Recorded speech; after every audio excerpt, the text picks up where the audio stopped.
Hollywood portrayed the Civil War as a story of uniformed generals on horseback. It missed the point. The most dangerous person in that war wore a skirt. One guided 3 gunboats through a mined river and freed 700 people before dawn. Another read Jefferson Davis's plans while serving his dinner, and one was worth 17 officers to the enemy. These are the 20 most dangerous women of the Civil War. Number 1, Harriet Tubman, the Union spy who freed more than 700 people in a single night. Before the war, she had already made 13 trips along the Underground Railroad and never lost a single passenger. When the Civil War broke out, the Union Army needed someone who knew the swamps of South Carolina better than any map. They called Harriet Tubman. She spent months recruiting local black men, people who knew exactly where the Confederates had planted torpedoes in the riverbed. On the night of June 1, 1863, 3 gunboats traveled up the Combahee with her on board, guiding the pilots through the mines. The troops burned the supply depots, and the boats' whistles alerted the people on the plantations. Entire families ran through the sugarcane fields, carrying children and cooking pots. More than 700 people boarded the boats before dawn. Not a single Union soldier died. It was the first time in American military history that a woman planned and commanded an armed operation. Number 2, Belle Boyd, the Confederate spy who crossed a battlefield under fire. On July 4, 1861, Union soldiers stormed the Boyd family home in Martinsburg, Virginia. One of them insulted Belle's mother and tried to raise the Federal flag on the porch. The 17-year-old girl grabbed a pistol and fired. The man died. An officer investigated the case and let her go. No one wanted to put a teenage girl on trial for defending her mother. From then on, she spent 2 years carrying information to the South. She hid notes in her skirt and in the lining of her hat and listened to officers talking through a crack in the wall of her aunt's hotel room. On May 23, 1862, in Front Royal, she discovered what the Federals were planning: to burn the bridges. She ran across an open field, waving her bonnet, with bullets tearing through her dress, until she reached Stonewall Jackson's men. Jackson captured the bridges intact and won. Arrested twice, she was never hanged. She was too famous for the North to turn her into a martyr. Number 3, Emma Edmonds. She fought as a man and later returned as a spy. In 1861, a skinny young man named Franklin Thompson joined the 2nd Michigan Infantry Regiment. No one suspected a thing. Franklin was Sarah Emma Edmonds, a Canadian woman who had run away from home to escape an arranged marriage and sold Bibles door to door dressed as a man. She served as a nurse and messenger. She was at Bull Run, the Peninsula Campaign, Antietam, and Fredericksburg. According to the book she later wrote, she crossed Confederate lines more than once. On one occasion, she darkened her skin with silver nitrate and posed as an enslaved man working in the trenches near Yorktown. In 1863, she came down with malaria. Going to the regimental doctor would have exposed her disguise. She disappeared from camp, treated herself, and returned to the front as a civilian nurse, now wearing a skirt. Years later, the Army cleared the desertion from her record and granted her a pension. She was the only woman accepted as a veteran into the Grand Army of the Republic. Number 4, Rose Greenhow, the note that changed Bull Run. In Washington, she was just a widow who threw good parties. Senators and generals sat at her table and talked too much. Rose O'Neill. Greenhow listened to everything, took notes, and no one suspected a thing. In July 1861, she found out where the Union Army planned to attack. She wrote the message in code, rolled the paper into the braided hair of a young female courier, and sent her across enemy lines. Confederate General Beauregard received the warning in time to move his troops. Days later, he won the first battle of Bull Run, and publicly said he owed that victory to her information. Detective Alan Pinkerton began watching her house. He arrested Rose in August 1861 and kept her imprisoned with her young daughter. Even that did not stop her. From her own cell, she continued passing notes to the South. In 1862, the government gave up trying to contain her and deported her to Confederate territory. Number 5. Mary Bowser, the maid who knew how to read. At the Confederate White House in Richmond, Jefferson Davis discussed battle plans with his advisors without lowering his voice. A black woman was serving dinner right beside them. No one worried because they all assumed she could not read or write. They were wrong. Mary Bowser had been freed by the Van Loo family and sent to study in Philadelphia. She returned to Richmond with an extraordinary memory. She only had to look at a document once. Elizabeth Van Loo, a local abolitionist, arranged for her to work inside Davis's home. Mary read maps and orders left on the table, memorized everything, and passed it on to Van Loo, who sent the information to the North. The Union Army classified those reports as coming from a highly reliable source. When the war ended, Mary burned her records to protect those who remained. Because of that, what she did was almost lost forever. Number 6. Dr. Mary Walker, traded for 17 officers. She was the only female surgeon in the Civil War. The Army refused to hire her, using the same old excuse. So Mary Walker went to the front as a civilian volunteer and operated on soldiers anyway. In 1864, in Tennessee, the Confederates captured her. She spent 4 months in a prison in Richmond. Then came the strange part. When negotiations began, the enemy itself demanded 17 Union officers in exchange for her. A woman who was not even on the Army payroll was worth, to the Confederates, 17 ranking officers. In 1865, President Andrew Johnson signed her Medal of Honor. She spent the rest of her life wearing pants and a jacket, saying that women's clothing at the time was not made for work. In 1917, Congress changed the medal's rules and removed her name from the list, claiming that a woman could not qualify. Mary refused to return the medal and wore it on her chest until she died 2 years later. Number 7. Pauline Cushman, the actress sentenced to hang. She was performing on stage in Louisville when 2 men offered her money to toast the Confederacy during the play. Pauline Cushman told the Union Secret Service about the offer and received an order: accept it.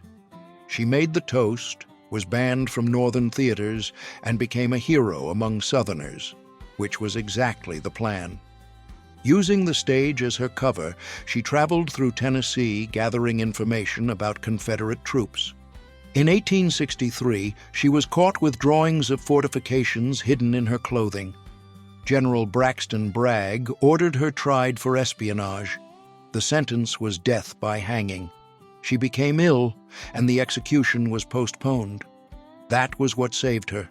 Union troops reached the area, and the Confederates retreated in a hurry, leaving the prisoner behind.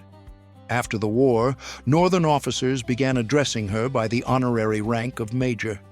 She made a living telling her own story in theaters across the country. Number 8. Elizabeth Van Loo, the Mad Woman of Richmond.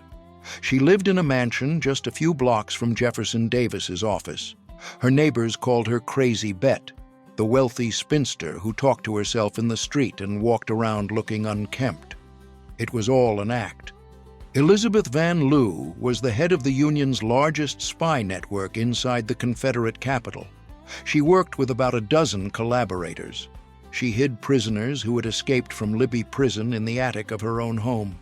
She wrote in code using invisible ink that only appeared with milk. One of her tricks became famous: a hollow egg placed among a dozen real eggs in the basket of a courier crossing the lines. Flowers from her garden arrived fresh at General Grant's table, along with the reports. Grant later said it was the best intelligence he received from Richmond during the entire war. The price came afterward. The city never forgave her. She died isolated, living on money sent by Northern families. Number 9. Susie King Taylor, 4 years of service, 0 pension. She was born enslaved in Georgia and secretly learned to read in a kitchen with the help of a free neighbor. At the time, teaching a black child to read was a crime in the South. In 1862, at age 14, Susie escaped and reached Union lines along the South Carolina coast. The officers discovered that the girl could write better than many soldiers. She joined the 1st South Carolina Volunteers, the 1st Black Regiment in the Union Army, and stayed with that unit for 4 years. She washed clothes, cleaned rifles, and cared for the wounded as a nurse. During quiet moments, she held classes, grown soldiers learning the alphabet between one battle and the next. In 1902, she published her memoirs. It is the only written account by a black woman who served in that war. For her 4 years of work, she never received a single cent in pension payments. The government replied that she had only been a civilian volunteer. Number 10. Dorothea Dix, the woman who turned away attractive nurses. In 1861, with hospitals overcrowded, the Union Army appointed her superintendent of Army nurses. It was the highest position a woman had ever held in the American government up to that point. Dorothea Dix was already known for fighting with lawmakers over the treatment of people with mental illness. She refused a salary. She hired more than 3,000 nurses, and she screened them using a rule that became the subject of jokes and outrage. No young women, only women over 30, plain-looking, wearing dark dresses with no bows, no jewelry, and no curls in their hair. She said that a young, attractive nurse in a hospital full of young men would only cause trouble. And deep down, she knew that any scandal would be used to remove all women from those hospitals. The doctors hated her stubbornness. The soldiers nicknamed her Dragon Dix. She never complained about the nickname. It was exactly the reputation she needed to hold on to the position until the end of the war. Number 11. Clara Barton, the bullet that passed through her sleeve. She was an office clerk in Washington when the war began. With no official position, no uniform, and no salary, Clara Barton gathered wagon loads of bandages and food paid for with donations and took everything to the front lines. Army doctors tried to stop her. The battlefield was no place for a woman, they said. She went anyway. In September 1862, she arrived at Antietam with a wagon of supplies while surgeons worked by candlelight and used corn husks as bandages. It was the bloodiest day in American history, nearly 23,000 casualties in just a few hours. Clara stayed right in the middle of it, giving water and supporting wounded soldiers. While she was treating one soldier, a bullet passed through the sleeve of her dress and killed the young man. She never repaired the hole. After the war, she set up an office to search for missing soldiers and personally answered 63,000 letters from families who wanted to know where their sons were. Number 12. Annie Etheridge, the young woman of the 3rd Michigan. She was in her early 20s when she joined the 3rd Michigan Infantry Regiment as a vivandière, a kind of military aide with no rank and no pay. Her job was to cook and care for the wounded. Annie did much more than that. She rode on horseback with saddlebags full of bandages hanging from the saddle and headed straight to wherever the line was breaking. In at least 6 battles, including Fredericksburg, Chancellorsville, and Gettysburg, she stopped in the middle of the gunfire to stop the bleeding. Soldiers said they saw her cut off shattered fingers with field scissors while bullets whistled around her. One of them tore through her dress and wounded the man she was holding. The veterans called her Gentle Annie. In 1863, General Birney presented her with the Kearny Cross, a decoration created to honor bravery in combat. Almost no women received that medal. Number 13. Mary Chesnut, the diary that won a Pulitzer Prize. She was in the right place. The daughter of a senator, she was married to James Chesnut, a general and advisor to Jefferson Davis. When the cannons opened fire on Fort Sumter, Mary Chesnut watched the war begin from a rooftop in Charleston, a cup in her hand. And she wrote everything down. Dinners with Davis, arguments between generals, rumors, defeats no one wanted to admit. She also wrote about what she saw in her own home. She said every planter's wife knew who the neighbors' mixed-race children were, while pretending not to know about her own husbands. An elite Southern woman putting that on paper in the middle of the war. In the 1880s, she rewrote and expanded the notebooks. She died before publishing them. The text came out in 1905, and only in 1981 did it receive a complete edition, edited by historian C. Van Woodward, which earned him the Pulitzer Prize for History. One line of hers endured: "We live in a world where nothing is what it seems." Number 14. Loreta Janeta Velazquez.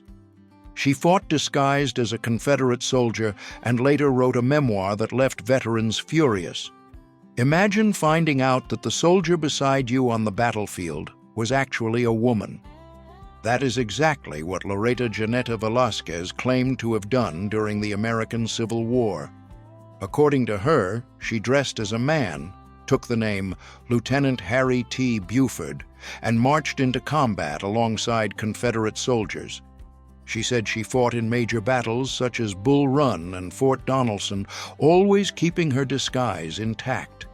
In 1876, she put everything on paper and published her memoir, describing in vivid detail how she fooled everyone. But not everyone liked the story. Confederate veterans were furious and tried to destroy her reputation. After all, admitting that a woman had fought alongside them without being noticed was embarrassing for both sides. To this day, historians debate what was true and what was made up, and perhaps that uncertainty is the most interesting part of the entire story. Number 15. Sarah Morgan Dawson, the diary that told the truth about the occupation of New Orleans. Here is something few people know. One of the best witnesses to the Civil War never wanted to be remembered. Sarah Morgan was only 20 years old when New Orleans fell into Union hands in 1862. She picked up a pen and began writing everything down, day after day, and what entries they were.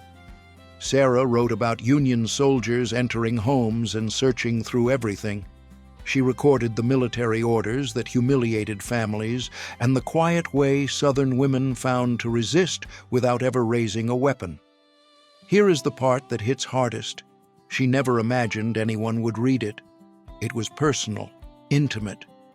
But in 1913, the diary was made public and became one of the most important sources for understanding the Reconstruction era. Think about that. The words she kept to herself now teach entire generations what it was like to live during that time. Number 16. Harriet Beecher Stowe, the woman who, according to Lincoln, may have started a war. Let me tell you a story you may never have heard properly. In 1852, a woman named Harriet Beecher Stowe wrote a book called Uncle Tom's Cabin. In its first year, it sold 300,000 copies. To give you an idea, nothing sold that much at the time. Only the Bible outsold it. But the number is not the most impressive part. The book did something no one expected. People in the North, who had never set foot on a plantation, suddenly saw slavery up close. They felt it personally, and that changed everything. 10 years later, when Lincoln finally met her, he is said to have made a remark that went down in history. "So this is the little woman who started this great war." And the strangest part? She never wanted to be an activist. She only wanted to write a novel. But that novel ended up changing the course of the country. Number 17. Frances Ellen Watkins, Harper, the woman who traveled alone through the South. Imagine traveling alone through a land where saying too much could cost you your life. That is exactly what Frances Ellen Watkins Harper did. Before the Civil War, she was already known for her poems and speeches against slavery. But what came afterward is the part few people talk about. When the war ended, Frances hit the road and traveled through the South completely alone. She wanted to see with her own eyes how newly freed black people were living. And what she found was not real freedom. It was fear, threats, and violence against those fighting for their rights. She wrote letters describing everything, and those accounts appeared in newspapers at the time. Today, those pages are some of the few first-hand records of that period seen from inside black communities. In 1892, she also published Iola Leroy, one of the first novels written by a black woman in the United States. Number 18. In July 1863, Gettysburg became a battlefield. But inside a simple house, a 20-year-old young woman named Mary Virginia Wade did what she could for the Union soldiers. She baked bread and biscuits nonstop. While gunfire and cannon blasts shook the walls, she stayed in the kitchen. In 2 days, she made more than 15 dozen biscuits. On the morning of July 3rd, a Confederate bullet passed through 2 wooden doors and struck her in the back. She died instantly, with bread dough still in her hands. The detail few people know is that among the more than 10,000 civilians who were in the town during those 3 days of fighting, she was the only non-military person to die. Gettysburg had around 50,000 casualties on both sides, and in the middle of all that destruction, the only civilian killed was a young woman who was trying to feed soldiers. When they found her body, the oven was still warm, and there were finished biscuits on the table. Number 19. In 1862, thousands of enslaved people were fleeing to Alexandria, Virginia, which was under Union control. The military government did not really know what to do with so many people. They called them contraband, a term that basically treated human beings like seized wartime property. It was in this setting that Julia Wilbur, a New York teacher connected to the abolitionist movement, arrived to provide assistance. What she found was far worse than she had imagined. The camps where the refugees were placed were plagued by hunger, rapidly spreading disease, and cases of violence that no one wanted to admit. Wilbur began writing letters describing everything she saw in detail. And she did not stop there. She directly confronted the city's provost marshal, the military officer responsible for maintaining local order, and reported the abuse of the refugees. This created a serious conflict with the authorities. Those letters survived and are preserved in archives in New York. Today, researchers consider these documents the most complete source available on what was happening inside those camps in Alexandria. Number 20. Bridget Divers, the Irish woman who shamed fleeing soldiers. Bridget Divers followed the 1st Michigan Cavalry during the Civil War as a vivandière, a civilian who accompanied troops carrying water, food, and supplies. But she did much more than that. Regimental officers recorded one episode that says everything about who she was. In the middle of a battle, when soldiers panicked and began retreating, Bridget grabbed the unit's flag, turned her horse toward the enemy, and shouted a single word, "Shame!" The men stopped and returned to the battle line. During the day, she treated the wounded as an improvised nurse. At night, she transported supplies along dangerous routes. She accompanied the regiment from Virginia to North Carolina, taking part in battles that many soldiers did not survive. When the war ended, she did not go home. She continued serving as an army laundress during campaigns in the American West against native tribes. Bridget lived within the army until the end. She died in 1916 at age 76, with no rank, no combat pension, and no official recognition.